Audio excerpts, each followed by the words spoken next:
going to talk about central line care and the nursing implications around caring for a patient who may have one.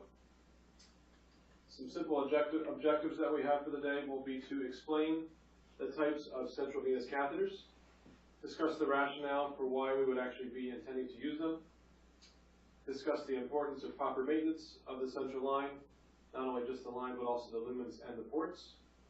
Then we'll explain the nurse's role in preventing central line associated bloodstream infections, which you'll hear that acronym in the hospital as a CLABST.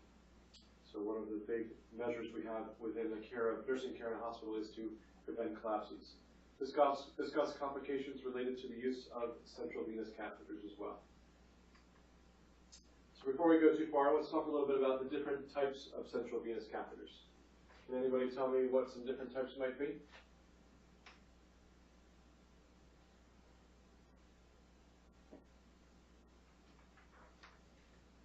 Site? So, depending on what site, yeah. So sometimes we'll determine what type of catheter will be used, whether it be subclavian. So that's one site we might have. Also, it could be a PICC line. So an example of a PICC line would be right up here. We have a PICC line in chest or chest. This is a line that will be inserted here and then go all the way into the heart, actually to the right atrium. Another type that you might have would be talking by name brand. So sometimes we'll say it's a Hickman, which is a form of catheter used for hemodialysis, and then of course by use. So we identify them by site, type, name brand, and then use. Some other locations that you could have them in would be in the femoral region. Most commonly you're going to see them in the IJ right here, or the subclavian. When you do have a femoral line placed, it's usually been placed emergently because it was the only place we could get access to. It's always imperative with femorals that you obtain a better site after that within 24 to 40 hours because it's a high risk for infection. So what are some uses for central venous catheters? IV medications. So what type of IV medications do you think they might be? Long-term. Yes, so long-term IV medication. Anything else? For TPN. TPN, which is total parenteral nutrition. Any medications that would be caustic. Good, so caustic medications, things that we could not be putting placed into a peripheral IV because it would be an irritant to the vessel. So one of the benefits to a central venous catheter is that instead of it being into a small amount of blood flow in a small vessel, we're actually letting it empty into the junction between the inferior vena cava and the right atrium where it mixes with lots of blood very quickly so it dilutes the medication. For dialysis? Yes, for dialysis. So when someone needs an emergent dialysis treatment, we have to place a central line in order to do that. Long-term dialysis would use an AV fistula, but in the meantime, before that matures, you would have to have a central line placed. Good. So if you missed any. So long-term IV meds, we talked about caustic meds and TPN. Another reason for them would be invasive monitoring. So sometimes with patients with cardiac disorders that need to have pressures monitored within the heart, we can place a catheter, IJ or subclavian, that would be floated through the heart. You can actually have a swan catheter, which goes all the way through and measures the pulmonary pressures, or it may just be for central venous pressures in the right atrium. And then there are extreme circumstances. This is not an ideal choice, but there are times when your patients have poor peripheral access, and we'll place a PICC line if they're going to be in the hospital for some time so that we can regain vascular access until they recover.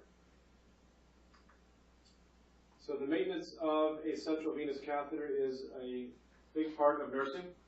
So during the insertion process, it's usually common to have a nurse present in the room to make sure that sterile technique is maintained. And we talked about timeouts just a couple of days ago. Before you place a catheter, there should be a timeout in the room to make sure we're not putting it into the improper place for the wrong patient for the wrong reasons. And then during that insertion, the nurse's role is to maintain sterility with the procedure. So they're watching over the resident or the provider, or whoever may be inserting that line, to make sure that the sterility is not compromised. If it is, mention it, stop the procedure, and rectify whatever is necessary to maintain sterility. And then flushing central lines is another aspect of nursing care. You all will learn this semester about flushing peripherals, but when you go to flush a central line, things are a little bit different. First of all, anytime before you touch a line, you should first put gloves on. And And then when you go up to the line, besides flushing, what else do you think you might look at? Redness or swelling? Good, so redness or swelling around the insertion site. Anything else? Feel the temperature, like the coolness. So temperature of the limb itself, or Like around it, okay. So when a central line infiltrates, it's a little bit different than a peripheral. It would infiltrate in various locations, so it's not always going to be right here, but it's always something to be aware of. So in general, we're looking at the integrity of the dressing, make sure it's clean, dry, and intact, and make sure that there's no moisture underneath there, and that it's still patent. So in order to make sure it's patent, we need to grab one of these lumens. And you can see we have a triple lumen catheter here, which looks to be placed somewhere near the subclavian here. And it is imperative that you do what? What do we want to do with this before we attach a syringe? Good. How long? 10 seconds. Good. So make sure you get the threads as well as the actual port. Scrub it for a full 15 seconds. And besides the amount of time I scrub, what is also important? Should I immediately attach this? Let it dry. Good, so let it dry. And then it's also important that we only flush a central line with a 10 ml syringe. As we learned in Foundation, smaller syringes generate more force. And if you use a smaller syringe, you may compromise the structural integrity of the actual line, which could cause it to rupture or burst inside the patient, which would be obviously negative. So we'll attach the syringe. It's always important that you aspirate back first to see if you get any blood return. Hopefully you do. If not, it doesn't necessarily mean it's not an active, a functioning line, but you would prefer to see blood return. And then when you do flush the line, instead of just a slow flush like you do in a peripheral, you're actually going to push. Obviously, we'll unlock it. And then flush in a pulsating manner.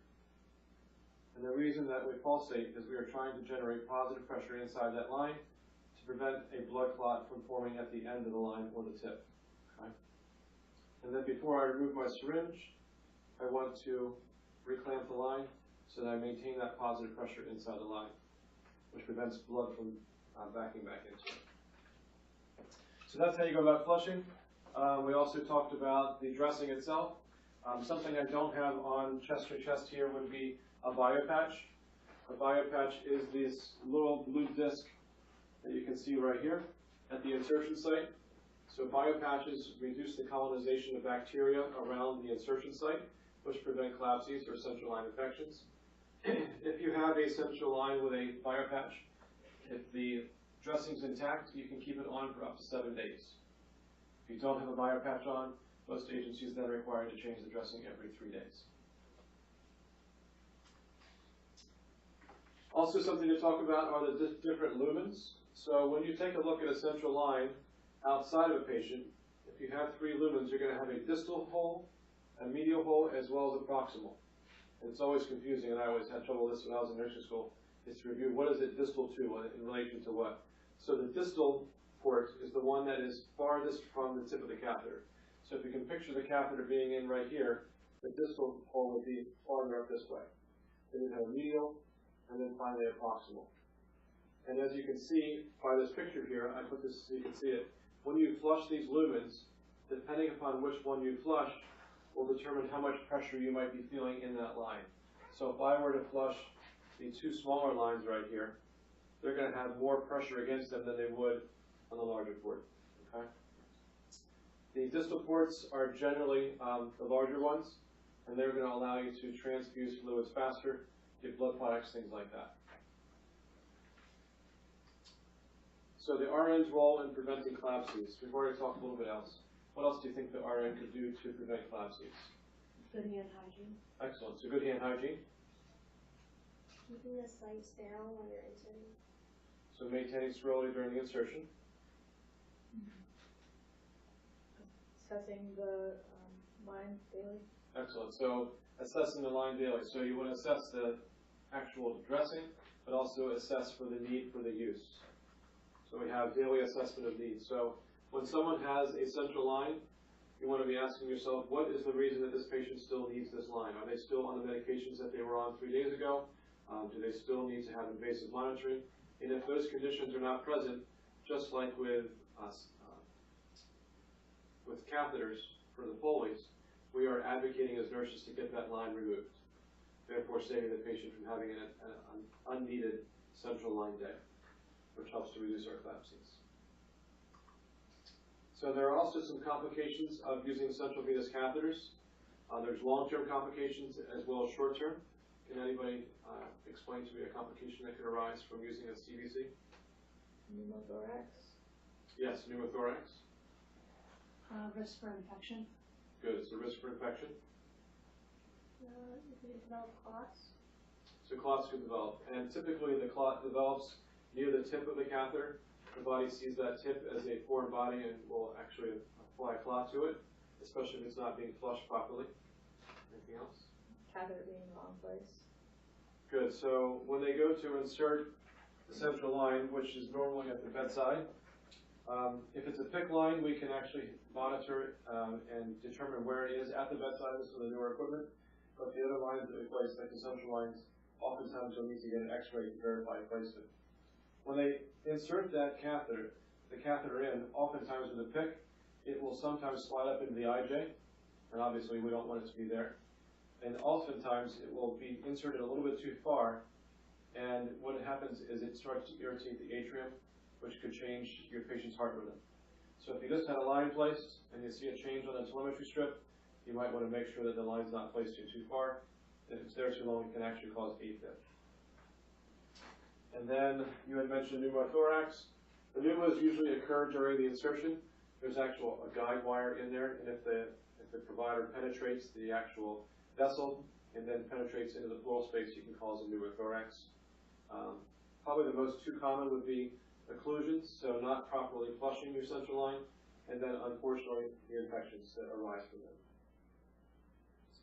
And then we also have an air embolus. What do you think would cause an air embolus? In your syringe. Good. So if I don't use proper technique to eliminate the air from the syringe, that could cause it. Anything else? Not clamping when you're done. So that's a good point. When I have these tips on here, they actually self-seal.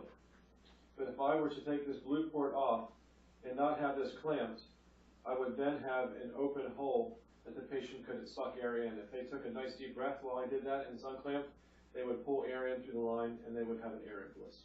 So that's another good point. Anything else? How about your tubes and lines? So if you have an IV medication that finishes up, the line runs dry, and I hang a new medication and I don't evacuate the air before reattaching it to the patient, that could also cause an air embolus. Any questions? All right, thank you very much.